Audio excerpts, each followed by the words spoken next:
Again, now we have a dear friend and in diaspora member, Shiv Khemka. Shiv is a vice chairman of Sun Group of Companies. It's a 120-year-old family business that operates companies and has a diverse set of investments in multiple industries. And Shiv is also someone I've gotten to know over time. He's very passionate about two things, about young people. He has an organization called T-Gelf that works with young people to make them into leaders.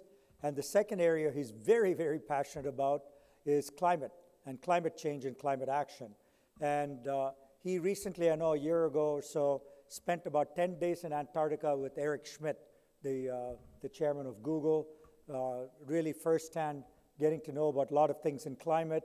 And so we wanted Shiv to come up here and give his thoughts on what he's doing about this area. Shiv, come on up.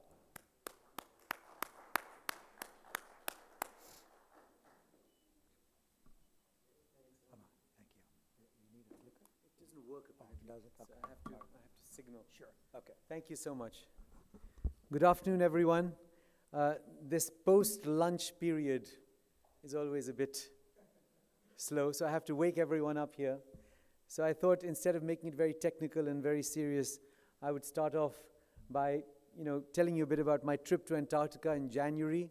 I was there for 10 days with 10 climate scientists and Eric Schmidt and some friends. And it was one of the most mind-changing experiences of my life. So that's us in Chile, in Punta Arenas, in the south of Chile. And are you making it a full page? Or is that, you can't? Okay. That's me with my daughter. We landed in Antarctica with the whole delegation. And then, next please, we got onto Eric Schmidt's boat, which is an icebreaker, which he bought. And then we started sailing from where we landed from the airport all the way down to the Weddell Sea. Next, please. And so that's a drone picture of us sailing through the icebergs. And it was incredibly beautiful, incredibly spectacular. But what was very disheartening to see was the amount of ice melt. Next slide, please. So this whole area was just a huge ice sheet, and no one could sail through it before. But now everything's melted, and we could actually sail through it. And so it was very sad to see, actually, what our human beings on the planet have done to the planet, unconsciously, to create sort of mass melting of huge ice sheets. And this is just the beginning of what can happen as we go above 1.5 and 2 degrees, etc. Next, please. That is a crumbling iceberg. That iceberg is close to falling into the sea. That is about 3 Empire State Buildings tall, just to give you the scale of that piece of ice that's going to fall into the sea. Next, please. We got onto submarines to go deep down to the bottom of the ocean to see what was happening there with life. Next, please. And we saw incredible flora and fauna at the bottom of the ocean. It's very, very cold there, as you can imagine, but still life thrives and life abounds. And they were explaining to us how a lot of the life from here is very important for the animal ecosystem there. And with climate change happening, a lot of these things are going to die, and which means that huge populations of wildlife, fish, animals will get displaced or perhaps get extinct. Next, please. That's a penguin colony, all of them coming down to say wave to us. Next, please. So that's us getting onto land, taking photos. All of these are my photographs, by the way. So, next, please. That's a whale. We saw a bunch of whales as well, and we got very close to them. And, we literally sat in these dinghies, and we were very close to the whales, and they come up for air as mammals to breathe, and then they dive, and then they come back up. So you can see them, and you follow them around. Very beautiful, and they come in flocks. There are lots of whales together. Next, please. And it was very, very beautiful. The colors, and it was inspiring just to go through, just to see the type of colors. And, you didn't know if it was day or night, because it was always beautiful and incredibly fragile. And it's an ecosystem that there are no people. And it makes you realize what a beautiful planet we live on. And, rather than thinking about, technical things, it touches your heart. And when something touches your heart and you touch the emotions, that's when your motivation actually gets created to actually do things. Because otherwise it's all intellectual. You don't really understand what's happening. So this is now at the Weddell Sea. And the next slide, please. You can see us standing on what used to be an ice sheet. That's my daughter, Bhavani. And this was all ice. Everything here was ice until 20 years ago and maybe 10 years ago. So now it's all scree, all the ice has melted, and you are facing huge loss of the ice sheets. Next, please. That's us sailing back. Next, please. So the purpose of that was really to tell you all that, we're here at COP28. COP, started in Rio 31 years ago, or 28 years ago to be precise. But the COP process is obviously trying to get people together that care about planet, whether it's government, NGOs, private sector. And just to give you an idea of the size of growth, in Copenhagen in 2015, there were 8,000 people at COP. In Glasgow, there were 30,000 people. Here, there were 105,000 people. So this is obviously becoming, a movement on the planet. The question is, are we moving fast enough? Do we have enough energy collectively to solve these problems at scale, or are we still addressing just, trying to pat ourselves on the back and trying to make us all feel good, but actually the problems are very, very severe. We need $4.5 trillion a year, as the gentleman said earlier in one of the panels, and we're not even close to a fraction of that at the moment, not even a few percent of that at the moment in terms of what we need to solve these problems at scale. And, our political leaders, our social leaders, our corporate leaders need to really realize that if we don't do something very quickly, all of us together, then I think, the tipping points will start coming 10 years from now and become worse and worse. Next, please. So climate impacts, whether it's the Arctic, United States, Europe, Africa, Australia, all over the planet, you're seeing floods, fires, and all kinds of things that have not been experienced in a long time in these parts of the world. Next, please. And tipping points are not very far away. Melting of the ice sheets, collapse of coral reefs, collapse of forest areas, the Amazon rainforest, for example, and, the sea, the currents and how they're changing.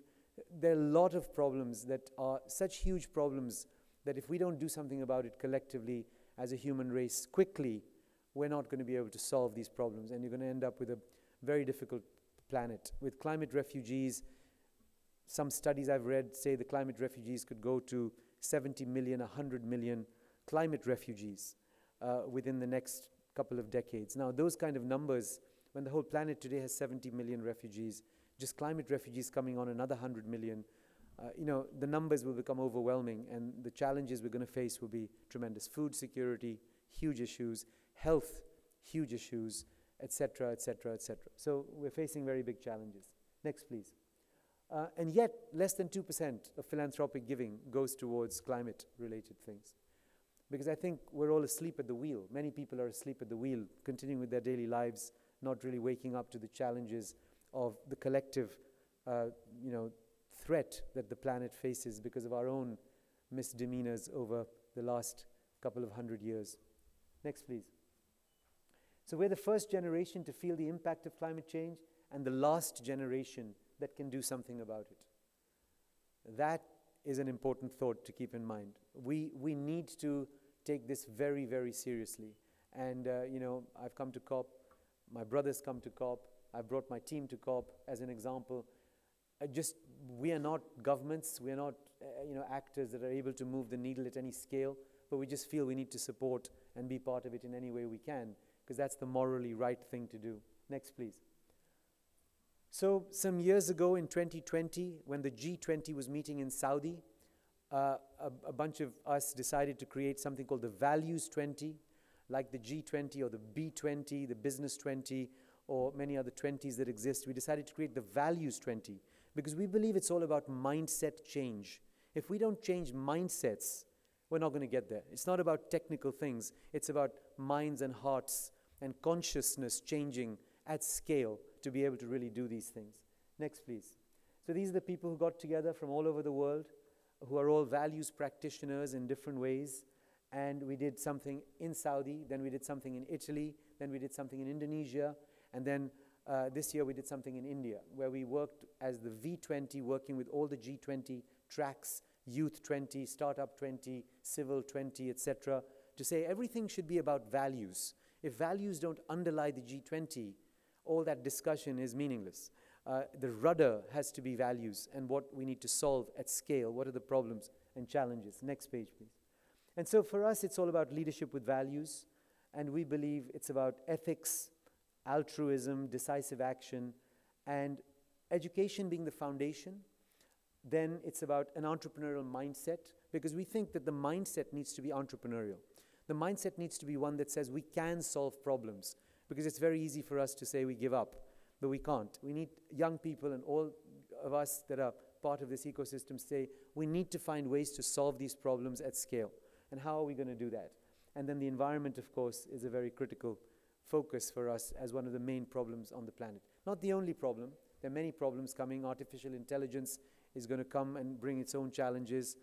You've got geopolitical crises, wars in Europe, in the Middle East.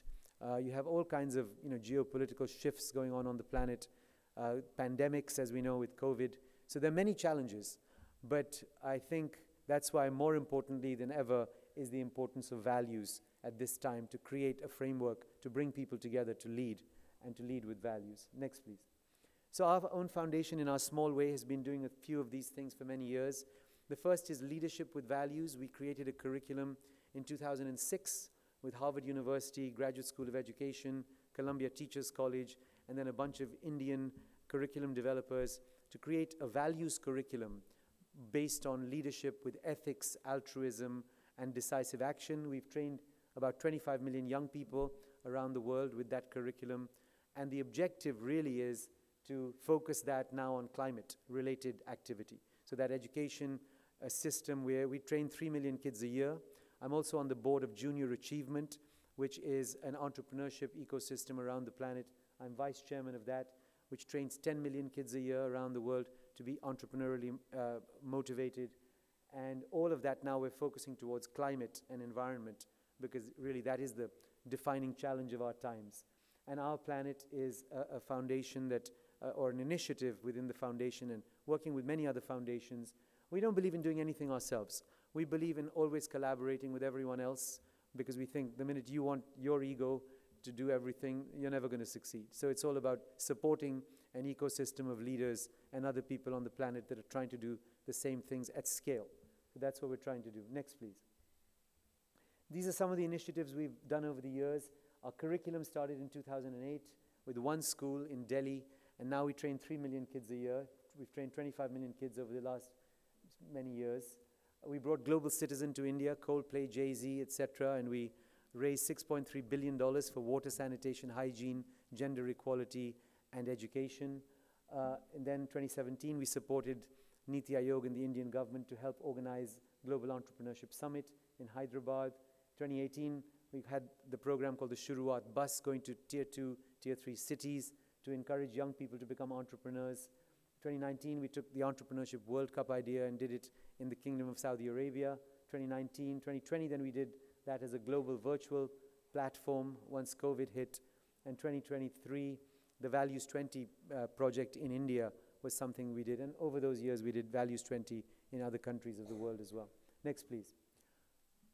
One of the things I'm most excited about is entrepreneurship, especially for young people, because one of the challenges is how do you create enough jobs?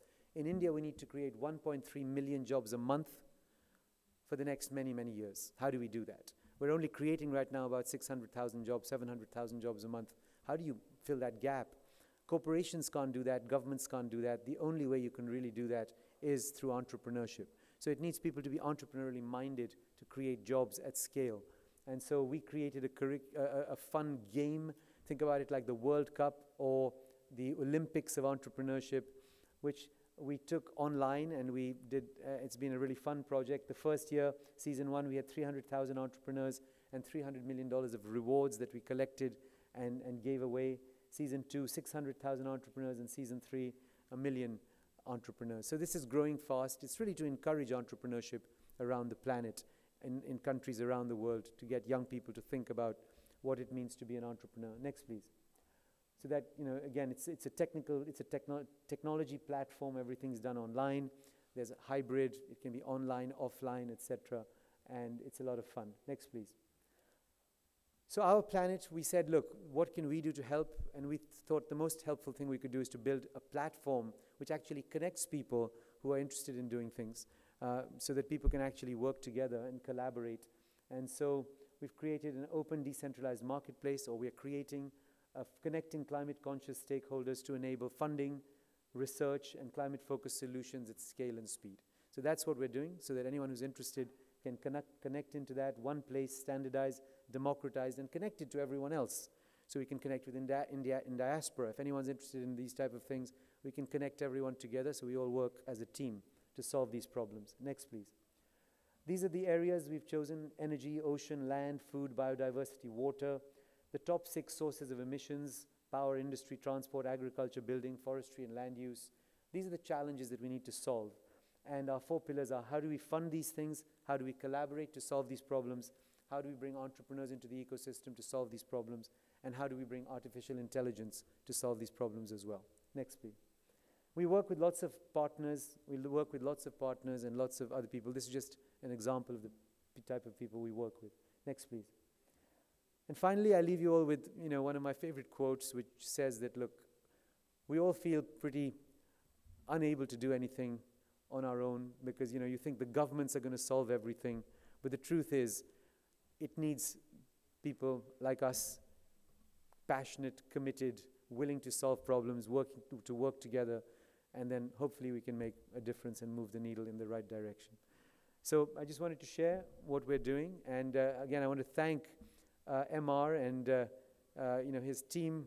And I was at the first In Diaspora event many years ago, and I, from day one, thought it was a brilliant idea, and I'm delighted to be able to support in a tiny way that I can anything that In Diaspora does, because I do think that it's an incredible diaspora of people around the world, and there's a huge wealth of human talent and capital that can come together to solve problems globally, and to pull the millions and hundreds of millions of people living in poverty around the world and in our country. So I think it's a great thing.